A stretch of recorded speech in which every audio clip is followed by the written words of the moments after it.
You see, Blackwater's head is a man named Eric Prince, who's been a major bankroller of the political campaigns of President Bush and his political allies.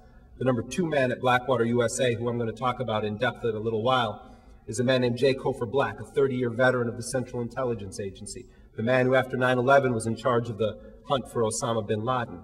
The number 3 man at Blackwater is Joseph Schmitz, the former Pentagon Inspector General under Donald Rumsfeld.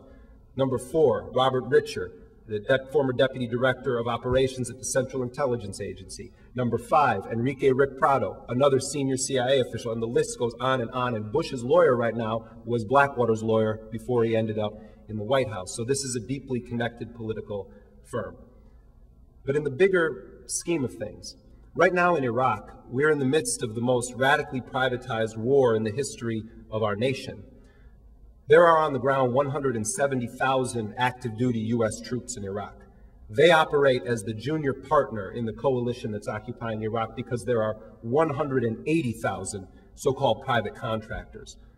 You understand now this means that the 630 private companies that are working on the U.S. government payroll in Iraq represent a corporate army that is bigger in its size than the actual U.S. military. They have personnel drawn from 100 countries around the world, many of whose home governments are actually opposed to the occupation. This is nothing short of a revolution in military affairs in this country.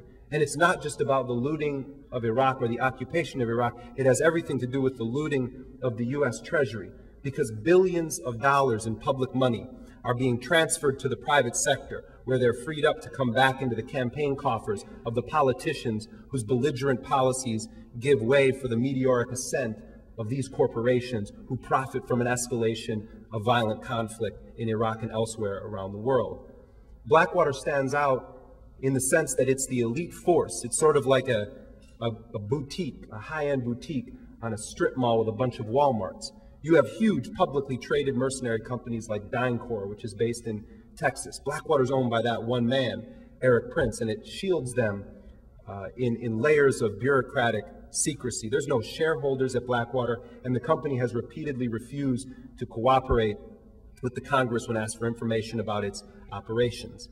And Blackwater, lest we think it just is shooting some people on September 16th in Baghdad, has been regularly involved with firefights since day one of the occupation.